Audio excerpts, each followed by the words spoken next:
It was a little after 11:47 p.m. on a rainy Thursday night when Evan Carter, the night manager at the Riverside Grand Hotel, leaned back in his chair, fighting the usual pull of fatigue that came after hours of silence. The lobby clock ticked softly, echoing in the stillness. The only other sounds were the faint hum of the vending machine near the elevator and the low static of the hotel's aging security monitor. Evan had grown used to the rhythm of these nights, the lonely ones. After midnight, the guests were asleep, the bar was closed, and even the hum of conversation from the restaurant had died hours ago. He liked this time. The quiet meant order, but that night something felt different. The rain had been falling for hours, tapping against the tall lobby windows. The power had flickered twice already, and the dim yellow emergency lights gave everything a strange underwater glow. He poured himself another cup of burnt coffee and glanced at the security feeds. A wall of 12 small black and white screens showing the building's halls, elevators, and stairwells. Then something caught his eye. On camera 4, overlooking the 5th floor corridor, a shadow moved. Evan leaned forward. A woman was pushing a cleaning cart slowly down the hall. Her head was tilted forward, and her posture seemed stiff. She wore a classic Maid uniform, black dress, white apron, hair tied back. Nothing strange about that, except every member of housekeeping had clocked out at 9:00 p.m. He checked the schedule, no overnight cleaning assigned. He frowned, tapping the screen. The figure continued to move steadily toward room 512. She stopped, raised her hand, and knocked 3 times. Knock. Knock. Knock. Then, without hesitation, she turned the handle and entered the room. Evan froze. Room 512 was empty, checked out at noon. He hesitated, wondering if maybe the feed was looping old footage, but the timestamp kept running live. 11:53 p.m. He switched to the room registry computer. No active key card, no motion sensor ping from the door. The lock hadn't even registered as opened. Yet on the screen, the maid had entered. Evan grabbed the front desk phone and called the head of housekeeping, Carla, but the call went to voicemail. He radioed maintenance, no response. The radio hissed like something was interfering. He looked again at the monitor. The maid hadn't come out. For nearly 2 minutes, the door to room 512 stayed closed, then static. The feed flickered. When it cleared, the maid was walking back down the hallway. Except, she was walking away from the camera, and her reflection in the glass frame of a hallway painting showed her facing it directly. Evan stood up so fast his chair rolled back and hit the wall. He grabbed his flashlight, the master keycard, and took the elevator to the 5th floor. As the doors opened, a heavy chemical smell hit him, cleaning detergent and something metallic beneath it like old rust. The hallway was silent. The patterned carpet muted his footsteps. Every door was closed except for 5N1's, which was slightly ajar. He hesitated, heart thudding, and pushed it open. The room was spotless. Too spotless. The bed had been made military tight and the lights were dimmed low. A faint rhythmic dripping came from the bathroom. He called out softly, "Housekeeping?" No answer. He stepped inside, feeling the temperature drop. The air felt heavy, as if the room hadn't been opened in years. The bathroom door was half closed. A faint yellow light glowed underneath.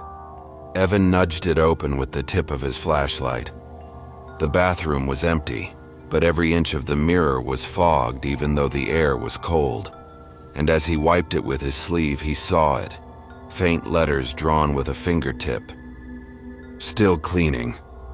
He stumbled back. His pulse spiked. He left the bathroom door open and backed into the hallway, scanning for the maid's cart. It was nowhere to be found.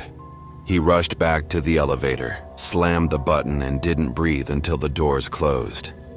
Back in the lobby, he replayed the footage, shaking. The maid walked into room 512 at 11:53 p.m. and came out at 11:56 p.m., her face obscured. But this time, the footage didn't end with her walking down the hall. She turned toward the elevator, and then, just before reaching it, she stopped, right under the camera. Her face lifted slowly. Her eyes were hollow black circles. And then she stepped forward, through the wall, not beside it, not around it, through it, as if she'd never been there at all. Evan froze the frame, zoomed in, replayed it, but it wasn't a glitch. The movement was too clean, too deliberate. He called the hotel director, who sighed irritably and told him he was probably watching a playback from the old system. The next morning, Evan returned to room 512 in daylight. The air still smelled faintly of detergent and metal.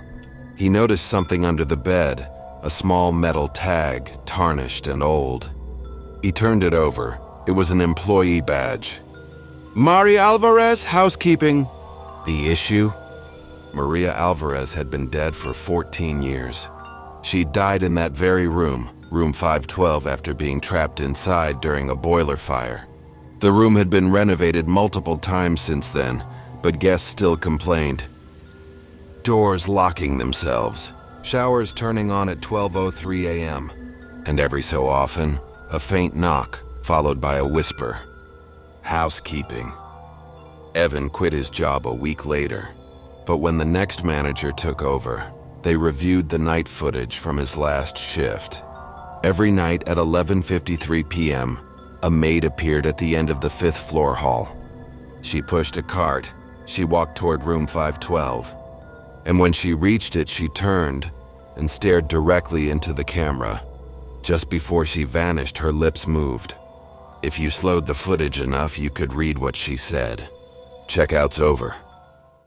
The Silver Pines Lodge sat deep in the mountains, a 3-story retreat once famous for its vintage charm and endless forest views. In the off-season, it was quiet. Too quiet.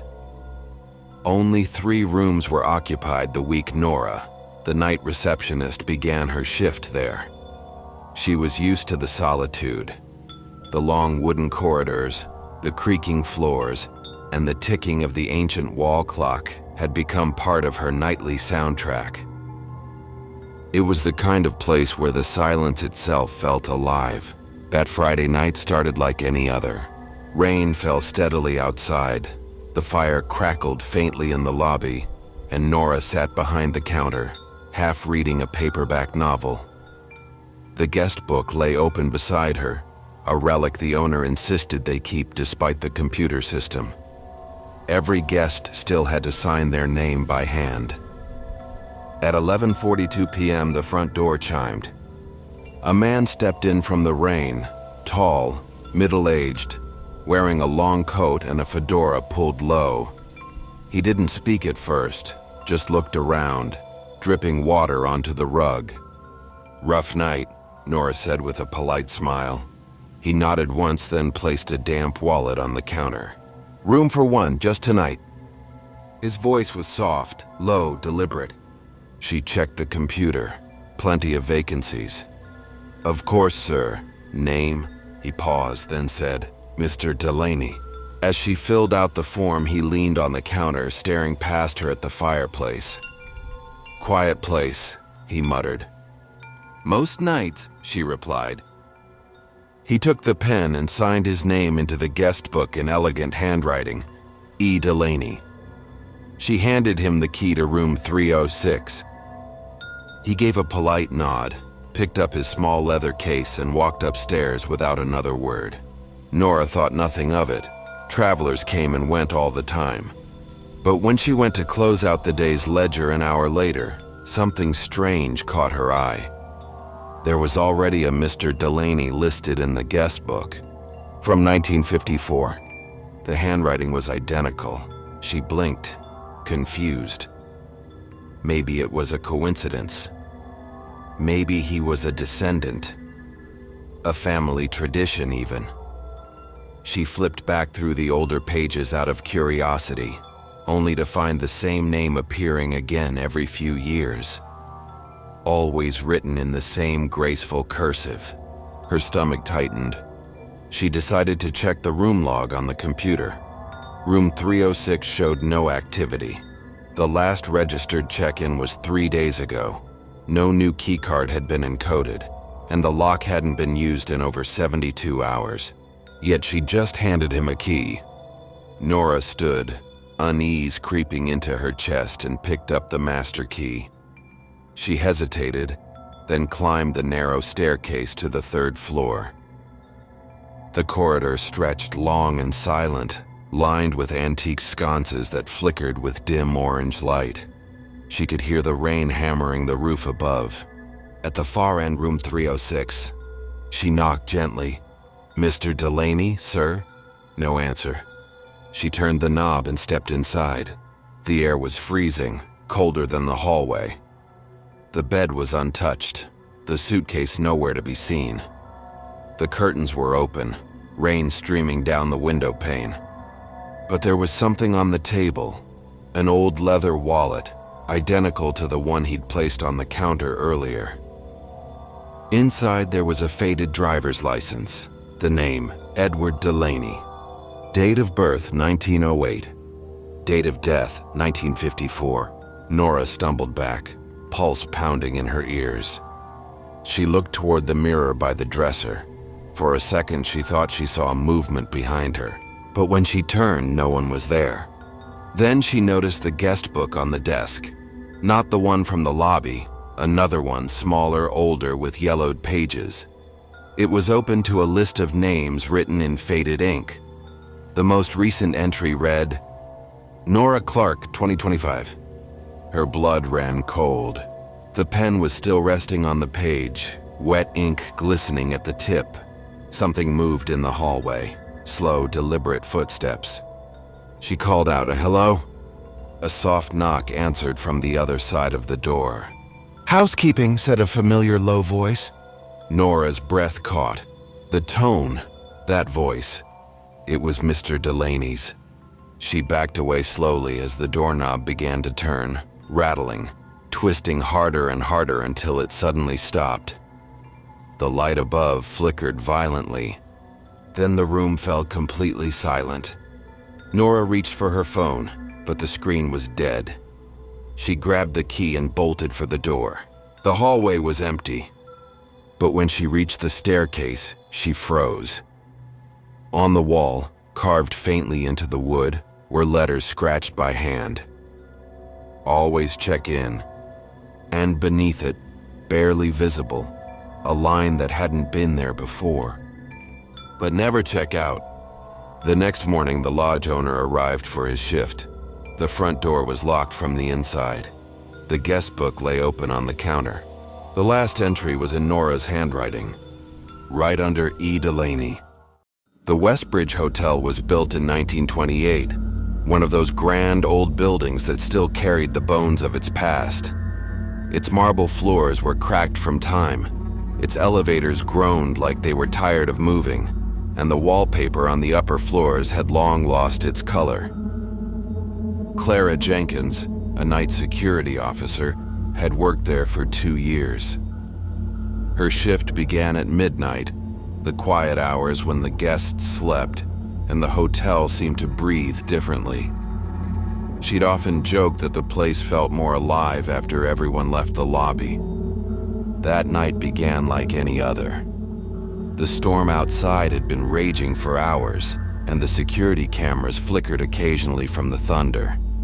She made her rounds, the lobby, the hallways, the maintenance level, and then the old west elevator, the one that barely anyone used anymore. It was supposed to stop running after floor 12, but at 1:13 a.m. Clara's radio crackled. "Maintenance to security, you see this?" The voice belonged to Earl, the only other person on duty that night. "What's up?" she asked, glancing toward the monitor wall. "Check camera 9, he said, his tone flat. "The elevator's moving." She looked. The screen showed the west elevator descending slowly, its floor indicator blinking. 14, 13, 12, 11, then back up again. There was no one inside. The power log showed the elevator's circuit disabled. It shouldn't even have been receiving current. Clara frowned. "You sure no one's working on it?" "Maintenance log's empty," Earl replied. "That elevator's been sealed for months." They both watched in silence as the doors opened on floor 7. The camera feed cut to static. When it cleared again, the elevator was on floor 8 with a figure inside. It stood in the corner, facing the back wall. The image quality was grainy, but it was clearly a person. Tall, motionless, arms at their sides. Clara felt a chill crawl down her spine. Is someone stuck in there? "Already checked the call box," Earl said. "No calls and no power to the panel." The elevator began to move again, down this time, 7, 6, 5. Clara switched to the next camera following its descent. Where's it going? Basement, maybe? But the basement wasn't a floor on that panel. It had been sealed off decades ago after a flood collapsed part of the substructure. Then, the floor display on the monitor changed, from 1 to B1. Her radio hissed. "Earl?" No response. She grabbed her flashlight and keys, heading toward the service wing. The elevator shaft was at the far end of the building, an area dimly lit by flickering fluorescent lights. When she got there, the elevator doors were half open. Inside, the light was off, and the floor of the cab glistened with water. She shined her flashlight in. "Hello?" Something dripped steadily from the ceiling. She took a step closer and noticed muddy footprints leading inside. But they didn't start from the hallway. They began inside the elevator, like someone had walked out of the darkness and into it. The control panel glowed faintly red, showing B2. She pressed the door close button. It didn't respond. She hit it again. The panel flickered, and for a brief moment, she heard something. A faint echo of a voice through the intercom. "Going down." Her breath caught. She stumbled back as the elevator doors slid shut by themselves. The old mechanism groaned and the floor counter began to drop. B2, B3, B4. There were no such floors. The sound grew louder, deeper, like the cables were grinding against stone. The floor indicator turned blank, then began showing letters instead of numbers, random strings that made no sense. L, O, S, T. The elevator stopped. Silence. Clara waited, flashlight trembling. The doors slid open again. Inside, it was empty, except for one thing. A small black and white photograph stuck to the back wall. It showed the same elevator, and in the reflection of its metal door it stood Clara. She turned to run, but the hallway lights had gone out. Only the emergency lights remained, casting long, pulsing shadows. Her radio crackled again. "Clara," it was Earl's voice. "You still by the west shaft?" She exhaled in relief. "Yeah, I think there's something wrong with the—" "Don't move," Earl interrupted. "I'm looking at the camera. You're not alone." She froze. "What do you mean?" "There's someone standing behind you." Her flashlight flicked toward the elevator. Nothing there. "Earl, I don't see—" Static drowned him out. The lights went black. In the darkness, she heard the soft hum of the elevator starting again. The metal doors began to close, slow and deliberate. Then a whisper drifted from inside. "Going down." The sound of a floor bell chimed once, echoing down the empty hall. When the morning crew arrived, the west elevator stood open and empty. Water pooled across the floor. Clara's radio lay beside it, still crackling faint static. Her keyring was found near the back wall, and the photograph she'd seen before was gone. But a new one had appeared on the security monitor feed. It showed the elevator doors half open. And inside, where Clara had once stood, was another figure, facing the camera. No eyes, no mouth, just the faint outline of a smile carved into darkness.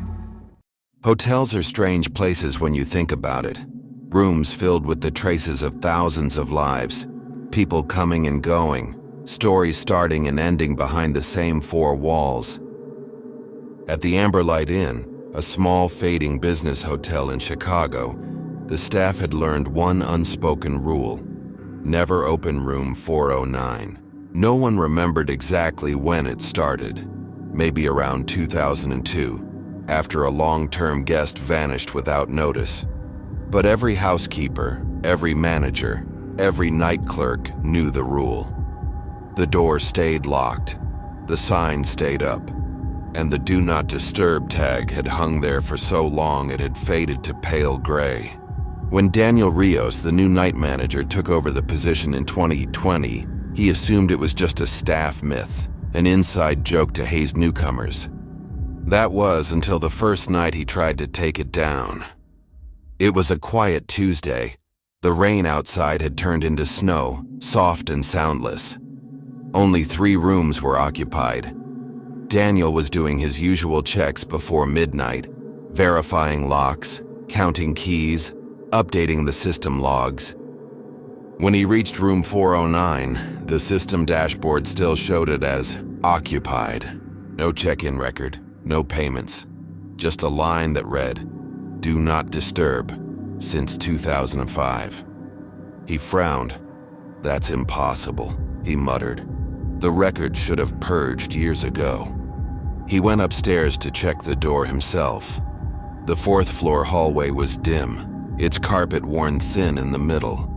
The air smelled faintly of mildew and cleaning chemicals. The brass numbers on each door caught the weak light from the exit sign. And there it was, room 409. The tag still hung there. The edges were curled, the letters almost unreadable. Daniel hesitated for a moment before knocking. Tap, tap, tap. "Front desk," he called. "Maintenance check." No answer. He pressed his ear against the wood. Nothing. Then faintly, a sound. A low hum like electricity, but irregular, almost like breathing. Daniel unlocked the door. It opened halfway, then stopped as if something inside resisted. He pushed harder. The hinge groaned. The smell hit him first. Cold air, dust, something metallic beneath it. The curtains were drawn, but moonlight leaked through the gaps, revealing a thin film of dust over every surface. The bed was made, sheets perfectly tucked as if prepared for a guest. But there were no footprints, no sign anyone had entered in years. He took a cautious step forward. The temperature dropped sharply, his breath visible in the air. Then he saw it, the "Do Not Disturb" sign. It was hanging inside now on the bedpost. He froze. He hadn't brought it in. Daniel backed away, his flashlight trembling. He looked toward the bathroom door. It was slightly open. The hum seemed to come from there. He called out again, "Anyone in here?" The hum stopped. He pushed the door open, and the light flickered on by itself. The mirror above the sink was fogged over completely, even though the room was freezing. He wiped it with his sleeve, revealing a faint handprint beneath. And written beneath the fog, in uneven letters, was a message. "Please do not disturb." He stumbled back, slamming into the doorframe. His light flickered out, and for a moment he saw movement in the reflection, someone standing behind him at the edge of the mirror. When he turned around, there was no one there. But the bed, the perfectly made bed, now had an indentation, as if someone had just sat down. Daniel backed toward the door, fumbling with his keys. He managed to slip out and shut it hard behind him. The hum started again, louder now, a mechanical groaning that vibrated through the walls. He ran down to the lobby, pale and shaking. The next morning, he told his general manager, who listened in silence before shaking her head. "You shouldn't have gone in there." She pulled an old binder from her desk and opened it to a section of yellowed papers, incident reports. There were dozens of them, each from a different year, each reporting sounds from room 409, mirror fogging, TV turning on, or the door refusing to open.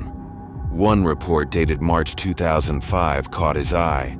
Guest found deceased in room 409. Cause cardiac arrest. Room sealed after incident per family request. The guest's name, Elaine Marlowe.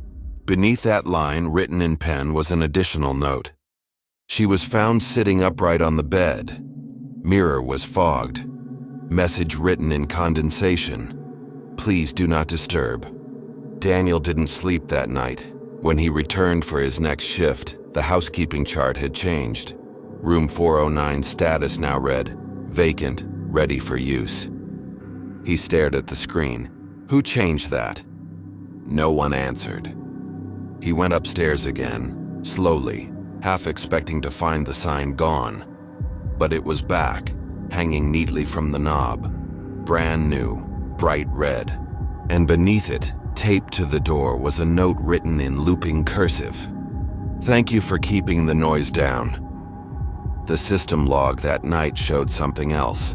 A new check-in at 11:59 p.m., registered manually.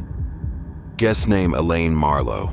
No payment, no ID, no departure date. And every night since, the Do Not Disturb light on room 409's panel flickers on by itself, exactly at midnight. The cleaning staff say that if you walk past the door at that moment, you'll hear a woman's voice whisper softly from the other side. The same 3 words etched into the mirror, forever repeated. Please don't disturb. Every hotel has ghosts. Some wear white sheets, others still wear their uniforms. At the Regal Crest Hotel in downtown Boston, staff never spoke about the one who still wore his. They called him the Bellhop. And if you stayed on the 7th floor long enough, you might meet him too. It started quietly. A rumor passed among night staff and older concierges. Guests complained about being woken up by soft knocks, polite and rhythmic, like someone tapping with gloved fingers. When they opened the door, no one was there. Sometimes, they'd find their luggage moved neatly beside the bed or their shoes placed perfectly in pairs near the door. Housekeeping would shrug. Maybe the bellhop did it, they'd joke. But the Regal Crest hadn't had a bellhop since 1981. The position was discontinued after the hotel's elevator accident, the one that crushed a young employee named Peter Hall when the cable snapped between floors. He'd been 19. The hotel reopened 3 months later, and that was when the calls started. 40 years later, Michael, the current night manager, had heard all the stories. He didn't believe any of them, until one night in October 2022. The hotel was half empty, the lobby quiet except for the ticking of the brass wall clock. A storm was coming, the kind that made the harbor lights vanish behind sheets of rain. At 2:17 a.m., the front desk phone rang. Front desk, this is Michael. A woman's voice on the other end, breathless and trembling. There's someone in my room. Which room, ma'am? 704, she said quickly. He's standing by the window. I thought it was housekeeping, but he just keeps staring. Michael tried to calm her. Stay inside, lock the door, I'm on my way. He grabbed the master key and took the elevator up. The 7th floor was dead silent, the hallway lights dim and flickering. As he stepped out, the air grew colder, the kind of chill that sank through your clothes. Room 704 was at the far end of the corridor. He knocked softly. Front desk. No response. He knocked again. The door opened slightly. Inside, the room was dark, except for the city lights bleeding through the window curtains. The guest, a woman in her mid-30s, stood by the bed, clutching a phone to her chest. Her eyes were wide. He was right there, she whispered, by the curtains. He was holding a luggage cart. Michael scanned the room, empty. No one by the window, no sign of anyone leaving. Maybe a staff member came to the wrong room, he offered. The woman shook her head. He didn't use the door. He frowned. What do you mean? He came out of the wall. Michael stayed with her until she calmed down. When he finally left, he checked the hallway camera feed for 7th floor. The footage played normally at first. Static corridors, no movement, until 2:13 a.m. That's when the image flickered.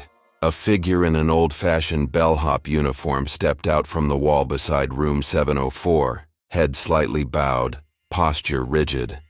He wheeled a small luggage cart down the hallway, paused at the guest's door, then turned toward the camera. The feed glitched, his face was blurred. When the image cleared, he was gone. Michael froze. He rewound the footage. This time, as the bellhop turned to face the lens, something glimmered on his jacket, a name tag. He zoomed in, squinting through the static. The name of the bellhop who died in 1981. He didn't tell anyone at first. He wasn't sure if anyone would believe him. But 2 weeks later, another report came in, this time from a family in room 709. They said they'd heard a soft knock at 3 a.m. When they looked through the peephole, a young man in uniform stood outside, smiling politely. He said, "Evening, sir. May I help with your bags?" When the father opened the door, the hallway was empty. Security checked the footage. Same man, same uniform, same impossible exit, straight into the wall. By December, Michael had begun to document every incident, every call, every description, every hour. The pattern was always the same, the 7th floor between 2 and 3 a.m. Always polite knocks, always luggage being rearranged or shoes moved. Then one night, while reviewing the security logs, Michael noticed something odd. The system's keycard data showed a staff entry on floor 7. A door opened with a code that hadn't existed in years. User P. Hall Bellhop. Access granted 2:01 a.m. The code had been deleted from the database in 1981. He went upstairs to see for himself. The hallway lights buzzed faintly, casting long shadows. The carpet was old, the air heavy with the scent of cleaner and dust. Halfway down the hall, he saw it. A luggage cart parked neatly outside room 707, polished brass handles gleaming under the dim light. On top sat a folded towel and a room key. The tag on the key read, "Welcome back." He stepped closer, his heartbeat echoing in the quiet. The elevator at the end of the hall dinged softly, though no button had been pressed. The doors slid open. Inside stood the bellhop, uniform pressed, cap slightly tilted, pale face expressionless. He raised one hand in a polite half-wave. "Good evening, sir," he said softly. Michael's mouth went dry. Who are you?" The bellhop smiled faintly. "Just doing my rounds." Then, before Michael could move, the elevator doors closed. The sound of cables creaked faintly, the elevator descending. Michael rushed forward, hit the call button, but the indicator light stayed fixed on B2, the old basement, sealed since the accident. The next morning, the maintenance crew checked the shaft. The elevator was resting at the top, where it had been since midnight. But the CCTV feed showed something else entirely. At exactly 2:17 a.m., the elevator doors opened on floor 7. The bellhop stepped inside, turned toward the camera, and smiled. As the doors closed, his reflection lingered in the mirror for a moment longer than it should have, and then it waved. To this day, guests still leave notes for the staff. "Thank you to the young bellhop for helping with our luggage." The front desk always smiles politely and says, "Of course, sir, but no one ever writes that name down. Because everyone who works at the Regal Crest knows the truth. There hasn't been a bellhop here in over 40 years, and yet every night at 2 a.m. the elevator dings softly, and the polite young man in uniform begins his rounds again. If you made it this far, thank you for spending your night with us."